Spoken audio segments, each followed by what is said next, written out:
Hello friends, എല്ലാവർക്കും നമസ്കാരം. നിങ്ങളെവരും കാത്തിരിക്കുന്ന ഗൗതമിന്റെയും നന്ദയുടെയും അടുത്ത ആഴ്ചയിലെ വിശേഷവുമായിട്ടാട്ടോ ഞാൻ എത്തിയിരിക്കുന്നത്. നമ്മുടെ കഥ ആകാംക്ഷപൂർവ്വം മുന്നോട്ട് പൊക്കോണ്ടിരിക്കുകയാണ് കേട്ടോ. അപ്പൊ അടിപൊളിയാണ് നമ്മുടെ കഥ. അപ്പോൾ ഉടനെ തീരുമെന്നൊക്കെ ചോദിക്കുന്നുണ്ട്. നമ്മുടെ കഥ സത്യത്തിൽ ഈ ഒരു അഭീതത്തിൽ നിന്ന് മാറിപ്പോവുകയാണ്. വേറൊന്നും അല്ലെന്ന് തോന്നുന്നു. കുറെ നാളായിട്ട് ഇങ്ങനെ ഈ അഭീതം എന്നൊക്കെ പറഞ്ഞ് പ്രചരിക്കുകയായിരുന്നുവല്ലോ. അപ്പൊ അതിൽ നിന്ന് നമ്മുടെ കഥ ഇനി ഒരു കുട്ടികളുടെ ലോകത്തിലേക്ക് മാറുകയാണ് കേട്ടോ. അപ്പൊ ഏതായാലും ഞാൻ വിശേഷത്തിലേക്ക് തന്നെ കടക്കാം. ഇനി വരാനിരിക്കുന്ന കുറച്ച് ഭാഗങ്ങളാണ് ഞാൻ പറയാൻ പോകുന്നത്. അപ്പൊ നമ്മുടെ നന്ദുമോനും അതുപോലെ ഗൗരിയും തമ്മിൽ കണ്ടുമുട്ടാൻ പോവുകയാണ്. രക്തം രക്തത്തെ തിരിച്ചറിയും എന്നൊക്കെ പറഞ്ഞ് നമ്മൾ കേട്ടിട്ടുണ്ടല്ലോ. അതിപ്പോ എവിടെയാണെങ്കിലും രക്തം രക്തത്തെ തിരിച്ചറിഞ്ഞിരിക്കും. അങ്ങനെ ഒരു തിരിച്ചറിവ് ഇവരിൽ ഉണ്ടാകാൻ പോവുകയാണ് കേട്ടോ. അപ്പം ഈ നമ്മുടെ ഈ നന്ദുമോന് ആരാണ് എന്ന് നിങ്ങൾ കുറെ പേര് ചോദിക്കുന്നുണ്ട്. അത് നമ്മുടെ അച്ചു ആണോ അച്ചുക്കുട്ടനാണോ എന്ന്. അതേ, അച്ചുക്കുട്ടൻ തന്നെയാണ് നന്ദുമോൻ അച്ചുക്കുട്ടനാണ്. നന്ദുമോനാണെങ്കിൽ ദത്തെടുക്കുകയാണ് ചെയ്യുന്നത് നമ്മുടെ ഗൗതം നന്ദുമോനെ. ഈ നന്ദുമോൻ ആക്സിഡന്റിൽ തെറിച്ചു പോവുകയും ആ കുട്ടീനെ അനാഥാലയത്തിൽ കൊണ്ടുപോവുകയൊക്കെ ചെയ്തായിരുന്നു. പക്ഷെ ഇതിനിടയിൽ നമ്മുടെ ഗൗതം ഒരുപാട് അഡിക്റ്റ് ആയി പോയി, മദ്യത്തിനൊക്കെ അഡിക്റ്റ് ആയി പോയി കഴിഞ്ഞപ്പോഴത്തേക്കും എല്ലാവരും പറഞ്ഞു ഒരു കുഞ്ഞിനെ ദത്തെടുത്ത് ജീവിക്കുകയാണെങ്കിൽ കുഴപ്പമില്ല, അപ്പൊ ആ കുഞ്ഞിനെ നോക്കി ജീവിക്കാമല്ലോ. നന്ദ മരിച്ചു, കുഞ്ഞു മരിച്ചു എന്നൊക്കെയാണല്ലോ നമ്മുടെ ഗൗതം വിചാരിച്ചിരിക്കുന്നത്. അപ്പൊ അതുകൊണ്ട് തന്നെ ഒരു കുഞ്ഞിനെ ദത്തെടുക്കുകയാണെങ്കിൽ നമ്മുടെ ഗൗതമിനൊരു മാറ്റം ഉണ്ടാകും. അപ്പം ഗൗതമിന് തന്നെ തോന്നി എങ്കിൽ പിന്നെ ദത്തെടുത്തേക്കാൻ മാറ്റം ഉണ്ടായാലോ എന്ന് ഓർത്തുകൊണ്ട് നമ്മുടെ അച്ചുമോനുള്ള ആ ഒരു ഓർഫനേജിൽ പോയി തന്നെയാണ് ദത്തെടുക്കുന്നത്. അപ്പൊ അച്ചുമോനെ കണ്ടതും എന്തോ ഒരു പ്രത്യേക ഒരു അട്രാക്ഷൻ തോന്നുകയും എനിക്ക് ഈ കുഞ്ഞിനെ തന്നെ മതി എന്ന് പറയാണ്. പക്ഷെ അവിടെ ഉള്ളവർ പറയുന്നുണ്ട്, നിങ്ങൾ വിവാഹിതരാണോ എങ്കിൽ നിങ്ങൾക്കൊരു ഭാര്യ വേണം, ആ ഭാര്യ ഉണ്ടെങ്കിൽ മാത്രമേ നിങ്ങൾക്കൊരു കുഞ്ഞിനെ വിട്ടു തരത്തുള്ളൂ എന്നിങ്ങനെ പറയുമ്പം ഭാര്യ മരിച്ചു പോയല്ലോ. അപ്പൊ അതുകൊണ്ട് തന്നെ നമ്മുടെ പിങ്കി വരികയാണ്. അപ്പൊ പിങ്കി ആണല്ലോ എല്ലാത്തിന്റെ മൂല കാരണം. അങ്ങനെ പിങ്കി മുന്നിലേക്ക് വരികയാണ്. അപ്പൊ പിങ്കി പറയുന്നത് എന്താണ്, ഞാൻ വിവാഹം കഴിച്ചോളാം ഗൗതമിനെ, അങ്ങനെ ഒരു കുഞ്ഞിനെ ഇപ്പം വേണമെങ്കിൽ ഞാൻ ലീഗലായിട്ട് വിവാഹം കഴിച്ചിട്ട് ആ കുഞ്ഞിനെ ദത്തെടുക്കാം. ആ ഒരു എഗ്രിമെന്റിലാണ് നമ്മുടെ ഗൗതമും പിങ്കിയും കൂടി വിവാഹം കഴിക്കുന്നത്. അങ്ങനെ വിവാഹം കഴിച്ചിട്ട് അവർ ഓർഫനേജിൽ പോവുകയും ആ കുട്ടീനെ ദത്തെടുത്തോണ്ട് വരികയും പിങ്കിയുടെയും ഗൗതമിന്റെയും കുട്ടിയായിട്ട് അത് ഒരു കുഞ്ഞുമായിട്ടാണ് നമ്മുടെ ഗൗതം ജീവിക്കുന്നത് എന്നൊരു തെറ്റിദ്ധാരണ എപ്പോഴും നമ്മുടെ നന്ദയുടെ മനസ്സിലുണ്ട്. അപ്പൊ നന്ദയുടെ എതിരായിട്ടൊരു സ്ത്രീ ഉണ്ടല്ലോ, ഒരു കൗൺസിലർ. ആ കൗൺസിലർ നമ്മുടെ നന്ദയ്ക്ക് എതിരായിട്ട് നിൽക്കുന്ന, അതായത് നന്ദയുടെ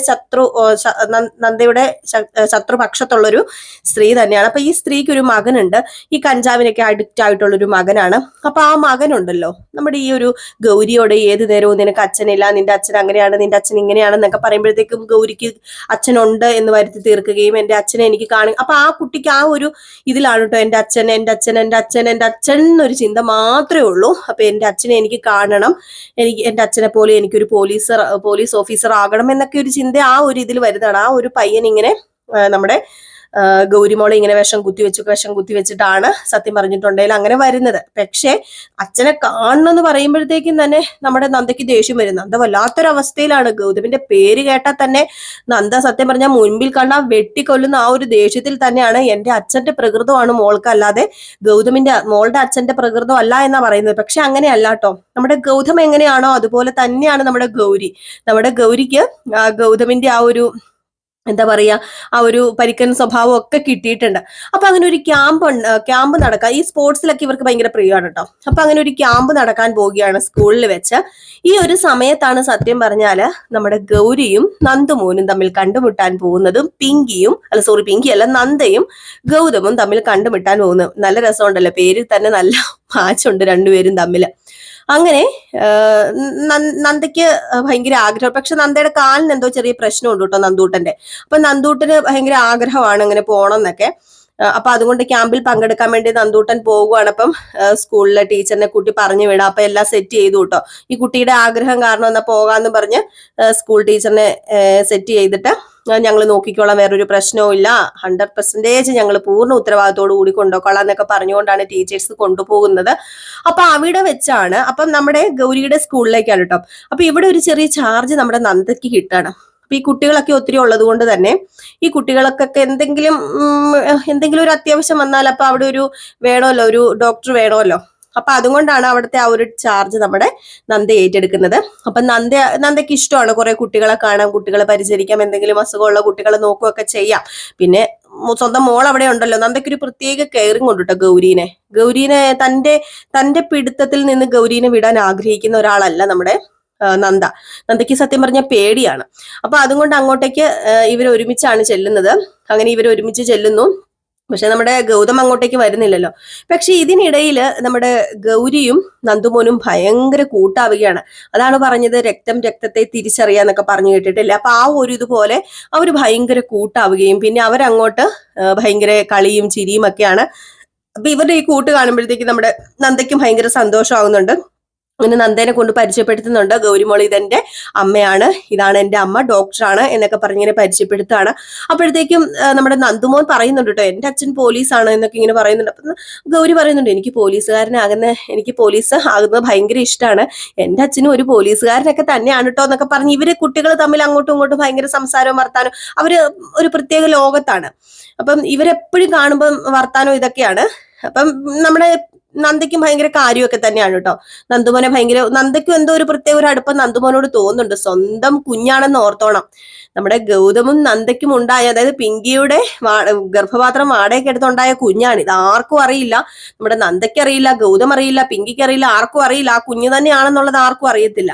പക്ഷെ സ്വന്തം അമ്മയെ കാണുമ്പോഴുള്ള ആ ഒരു എന്താ പറയാ, ആ ഒരു ബ്ലഡ് റിലേഷന്റെ ആ ഒരു ഇതൊക്കെ കാണിക്കുന്നുണ്ട് കേട്ടോ. അപ്പൊ ഇങ്ങനെയാണ് കഥ മുന്നോട്ടേക്ക് പോകുന്നത്. അപ്പൊ ഇതിനിടയിൽ നമ്മുടെ ഗൗതം ഈ ക്യാമ്പിലേക്ക് വരികയാണ്. അപ്പം ഗൗതം ക്യാമ്പിലേക്ക് നമ്മുടെ നന്ദുക്കുട്ടനെ കാണാനായിട്ട് വരികയും നന്ദുവിനെ അവിടെ വെച്ച് കാണുന്ന ഇടയ്ക്ക് ആദ്യത്തെ ദിവസമൊന്നും കാണുന്നില്ല കേട്ടോ നമ്മുടെ നന്ദേനെ. ഇതിനിടയ്ക്ക് ഒരു ദിവസം കാണുകയാണ്.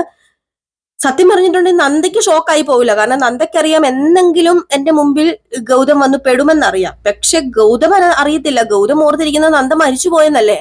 അപ്പൊ ഗൗതം ആ ഒരു ഓർമ്മയിലാണുള്ളത്. വല്ലാണ്ടങ്ങ് ഷോക്കായി പോവുകയാണ്. നമ്മുടെ നന്ദയോ കാലിച്ചു തുള്ളി ഒന്നും മുഖം പോലും കൊടുക്കാതെയാണ് പോകുന്നത്. നന്ദയുടെ മനസ്സിലെന്ന് പറഞ്ഞാൽ പിങ്കിയെ വിവാഹം കഴിച്ച് സുഖമായിട്ട് ജീവിക്കുന്നു, ഇപ്പൊ അവർക്കൊരു കുഞ്ഞുണ്ട്. അപ്പൊ ആ ഒരു ചിന്തയൊക്കെയാണ്. അപ്പൊ എങ്ങനെ ദേഷ്യം വരാതിരിക്കും, എങ്ങനെ ദേഷ്യപ്പെടാതിരിക്കും, ആ ഒരു അവസ്ഥയിലാണ് നമ്മുടെ നന്ദയും ഉള്ളത്. അപ്പം പുറകെ കുറേ നടക്കാൻ ശ്രമിക്കുന്നുണ്ട് ഗൗതം. നന്ദ ജീവിച്ചിരിക്കുന്നു എന്നറിഞ്ഞപ്പോൾ നമ്മുടെ പിങ്കിക്ക് ഇളക്കം തുടങ്ങിയിട്ടുമുണ്ട്. നമ്മുടെ നന്ദ ജീവിച്ചിരിക്കുന്നു എന്ന് ഉടനെ ഒന്നും പറയില്ല. നമ്മുടെ നന്ദയെ കണ്ട കാര്യം ഇപ്പം വീട്ടിലൊന്നും ചെന്ന് പറയില്ല കേട്ടോ. പതിയെ നമ്മുടെ ഗൗതം അതൊക്കെ പറയും. ഏതായാലും തന്റെ ബ്ലഡ് തന്നെയാണ് തന്റെ കയ്യിലിരിക്കുന്ന നന്ദുമോനെ എന്നറിയില്ല. അതുപോലെ നമ്മുടെ നന്ദയ്ക്കും അറിയില്ല. നന്ദ ഗൗരിയെ നന്ദുമോനിൽ നിന്നും അകറ്റാനും ശ്രമിച്ചുകൊണ്ടിരിക്കുകയാണ്. അപ്പൊ ഇതൊക്കെ കോർത്തിണക്കിക്കൊണ്ട് ഒരു അടിപൊളി വിശേഷമാണ് കേട്ടോ ഇനിയിപ്പോ അടുത്ത ആഴ്ച വരാൻ പോകുന്നത്. പലവരുടെയും പല സംശയങ്ങളുണ്ട്. കഥ ഇനി മുന്നോട്ടേക്ക് പോകുവോ, കഥ ക്ലൈമാക്സ് ആകാൻ പോവുകയാണോ എന്നൊക്കെ. കഥ ഞങ്ങൾക്ക് ഇതുവരെ വിവരം കിട്ടിയിട്ടില്ല. കഥയുടെ ക്ലൈമാക്സ് ആകാൻ പോകുന്നില്ല. ഇനിയും സ്ക്രിപ്റ്റിൽ ഇനിയും ഒരുപാട് മുന്നോട്ട് കിടക്കുന്നുണ്ട് കേട്ടോ നമ്മുടെ കഥയെ. അപ്പൊ തീരാൻ ചാൻസ് ഒന്നുമില്ല. ഇനിയിപ്പോ വേറെ ഏതെങ്കിലും തീരുമോന്നും അറിയത്തില്ല. ഒരു പുതിയ കഥയൊക്കെ വരാൻ പോകുന്നത് നിങ്ങൾക്ക് ഇങ്ങനെ തോന്നുന്നത് ഇത് തീർന്നിട്ടായിരിക്കും അത് തുടങ്ങുന്നതെന്ന്. അപ്പം അടിപൊളി എന്നല്ലാതെ വേറെ ഒന്നും പറയാനില്ല.